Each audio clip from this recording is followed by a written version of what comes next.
Hey guys and gals, Never here from Drag Queen Game, and it's me on Twitter, the Gaming Dragon. Today I'm coming back at you with another Let's Play episode of Tian Wei. Anyway, let's go ahead and jump right back in, shall we? Alarm chaining, we're up, and let's go! Ooh, excuse me.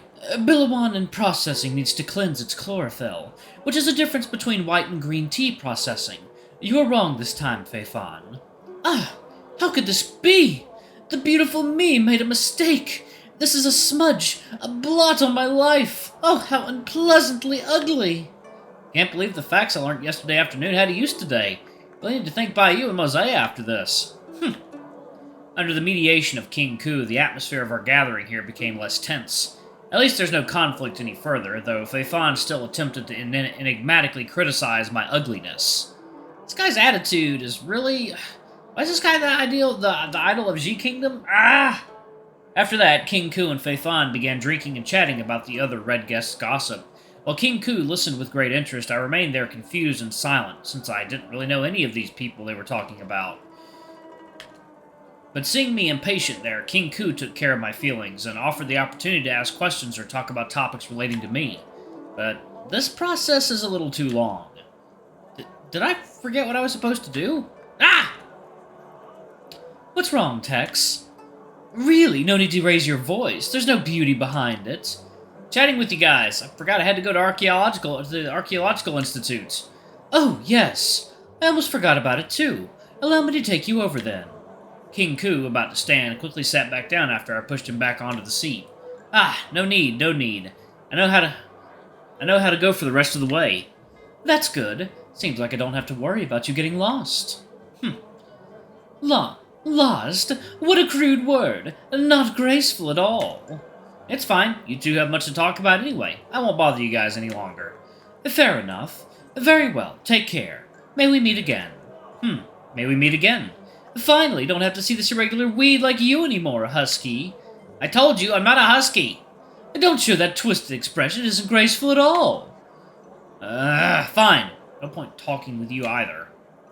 I left the tea house and headed to the Archaeological Institute with the guidance of a memorized path mentioned by King Ku. His music. So, this is the Archaeological Institute. Don't know if Ming Jing's around or not. The door's closed too, so I can't get in either. Tea time? Is it conga time? I think it's conga time. If y'all don't know what I'm talking about, there's a video called The History of the Entire World. I highly suggest you watch it. It's one of my favorite videos on YouTube. It's probably one of the most entertaining 20 minutes that you will ever spend in your life. It was a blessing that nothing unusual happened on the way here, nor any troubles. If I get lost again, I might as well never return to Tian Wei. Suddenly, two men with their arms full of scrolls walked from out the Institute, and I took the chance to ask. Ah, sorry to interrupt you. I'm trying to find someone by the name of Ming Jing. May I ask whether he's here or not? Who are you? What do you want with Mr. Ming? Ah, I'm his friend. If Ming Jing's here, could you pass on a message for me? Say it's Tex who's visiting. The academicians? The academicians looked at one another with confusion displayed clearly on their faces. But it is understandable they are quite wary of strangers like me. About Mr. Ming Jing. Oh. What's the problem? Eh? Behind the door, a little owl walked out. She wears a large set of glasses on her beak. Oh, I love her character design. With pins and scrolls can be seen amongst her feathers. Despite the ruffled clothing, an aura of wisdom and integrity radiated from her. What are you youngsters still doing here? Didn't I tell you to go and prepare dinner? Ah, we're really sorry, Madam Yu Li. We're going now. Yu Li? Must be this madam's name, then. Under Yu Li's scolding, the academicians quickly apologized and ran off in the direction of the marketplace. And the lady, Yu Li, walked to me slowly. While seemingly young, a sense of maturity radiates from her. Such a stark contrast to her appearance. Are you looking for that brat, Ming Jing? Ah, yes. My name's Tex, and I have something to see Ming Jing for. May I ask if he's here? Wait, brat? He's little old me's student. Do I not have the right to call him a brat? Eh? As for him, he's already gone since this morning, and will probably be back by next week. But didn't he just come back the day before? A new set of artifacts were recently unearthed in the Sichuan province. A great number of professionals are required to study them, which was why we sent him over. New artifacts? Artifacts from the time before the Great Union. But this probably matters little to you. All you need to know is that Ming Jing's not here today, and the rest of our Institute's internal matter. I see, then I won't disturb you any further. I was hoping to see him in the capital to have some fun together. If you have anything to tell him, just leave your message with me. I will pass the message over when the brat's back in town. No need for that. I'll just come by on the next week. Very well. But such a small stature and already Ming Jing's teacher and calling yourself little old me. How old are you?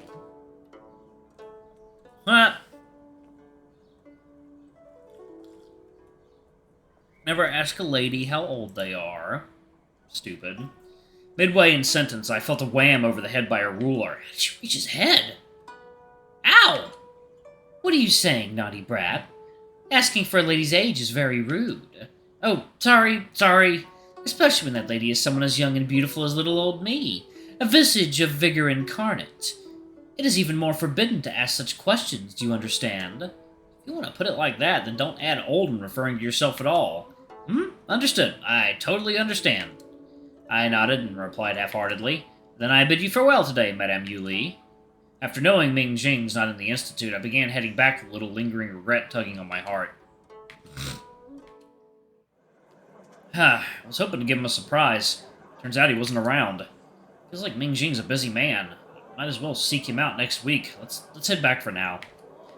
I left Tian Wei in the early afternoon, took a little detour to the Eastern District, went to the Northern District, and followed King Ku all the way in the southwest direction, which means I should be in the Western District now. Now it's clear to me. I began formulating a map in my head for the path I walked this afternoon, and helped to forge a definite path to go back in my mind, just in case I get lost again. Wait a sec, does that mean I've been going in a loop around the royal capital today? I looked up at the sky. The sun still hadn't set in the west, meaning it's not too late in the daytime yet. My original plan was to meet up with Ming Jing and have him take me around the place, which was why I've left in a panic back then. But with his unexpected absence, this initial plan was disrupted. Relatively, this also meant that I have little more time to wander about all by myself. Even so, it's best not to go too far. I should just wander somewhere close and head back after that. But where to go, though? Lake in the south? Oh, I want to go to the lake, sounds nice. Yeah, let's see, y'all. Let's go to the lake. I like lakes, they're nice. It's a pretty lake. Papa, I want to go on a boat! Papa doesn't have the money here today. Maybe next time, though. Fine. I walked alongside the lakefront path, feeling the slight breeze over my face. To the right, upon the open lake, I saw 2 rowing boats slowly meandering within the waves, weaving through the 2 pavilions in the center of the lake, and bringing ripples after ripples over the clear surface. The ripples rolled under the reflection of the fluffy clouds as if the clouds superimposed themselves on the waving wind of the water. And those pure white swans in the lakes, paddling with their little flippers, before spreading their snow-white wings, flying towards the clear sky, channeled an energy of peace into the scenic area. Swans.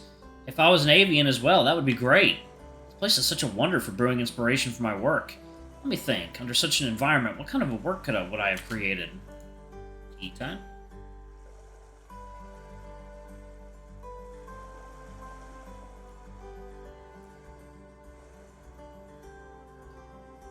Beside the lake are kids who chase and splash about, and of course, parents are who looked on, supervising their child.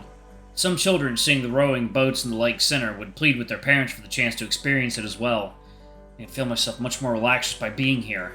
And on the other side is a street full of stores of all kinds, but since it is a little away from the city's central, the crowd flow was slightly lesser as well.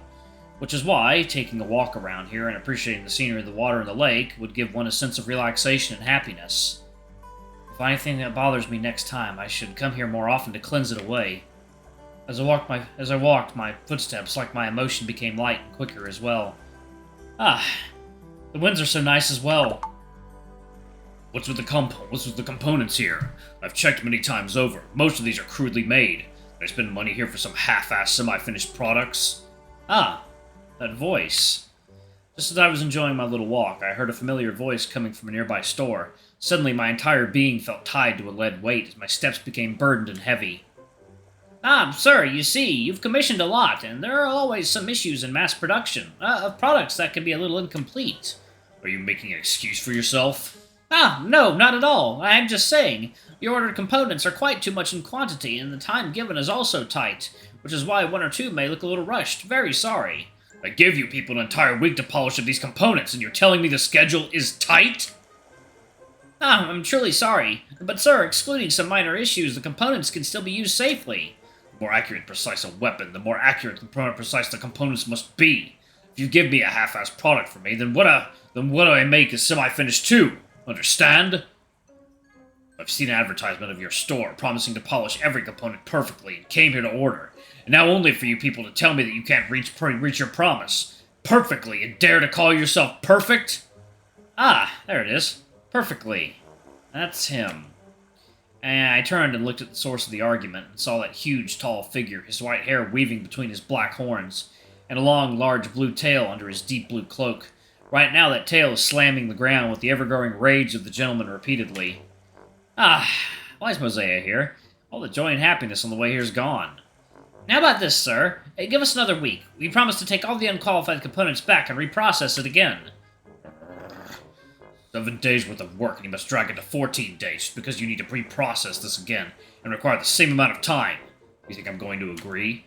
But 3.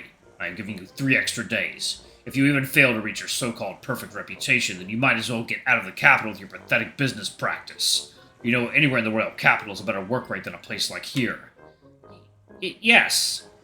Under the unrelenting assault of Mo Xia, the merchant buried his head and complied ever so quietly. Even a bystander like me pitied the merchant.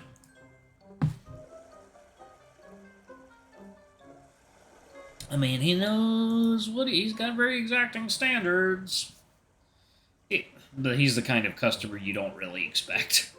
Even so, I can't do anything. That terrifying, authoritative aura that Mo Xia adopted is completely unapproachable.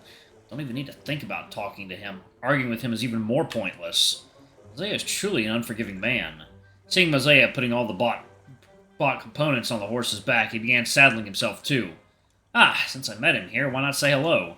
I walked forward and adjusted my expression. I took a deep breath of bravery, helping me not to get intimidated by his aura. Okay, go time! Mo Xia! He turned his head slowly, a glint of surprise in his eyes. Good afternoon! What are you doing next to the lakeside? Walking? But just taking a walk here and seeing the scenery might help me get some inspiration and... Afflatus? What the fuck is an afflatus? For writing. But how did you end up here? I had a delivery job this afternoon. After finishing it, I had some time to spare, so I decided to wander about and found you here, coincidentally. I told him all the stories that happened to me in a simpler, shorter, detailed version of Mo Xia, and saw his already tightly knitted brows become tighter after hearing my stories. An entire afternoon for a delivery job. Who are you competing your execution speed against? The next-door neighbor's own granny and her walking stick? Damn it, I thought he'd compliment me for once. But back to the topic. Someone like you, not familiar with the streets of the royal capital, can't remember a map, can't remember his road. What happens if you're lost again? I can still find my way back. If not, I can always ask some random passerby. By asking random passerby, it is like you asking a kid the way. And only to be tricked into an enclosed alley and almost robbed clean. That was an accident! I hold cautious respect for your adventurous spirit, but have you thought what happens if you're in another peril again? Bai Yu and Chen Hu won't save you every time, you understand. Fine, you have a point. I understand. Sorry, I'm in the wrong. Sighing, he came down off the saddle, patted his cloth and adjusted his tail before looking at me hopelessly. Let's go. I'll accompany you. But I know the way back. I'm more worried a certain someone will be lost again. Ask a person and sink himself into another whirlpool of trouble again. I'm not that dumb! Besides, aren't you here for some inspiration gathering by walking around? I'm quite intrigued by what kind of inspirations you get from walking around here. Even though my brain hasn't got the faintest idea. Let's go. Wait for me! Clearly not waiting for me, Mo Xia led his horse and walked slowly, and seeing him so unconcerned like this didn't make me angry at all, rather surprised, and tried to keep up with him quickly. Alright, I'm going to go ahead and pause it right there. Thank you all so much for watching. Don't forget to like, comment, subscribe, ring that notification bell, and check out our Patreon or YouTube memberships if you can. It always helps. Anyway, I love you all, and I'll see y'all in the next video. Bye-bye!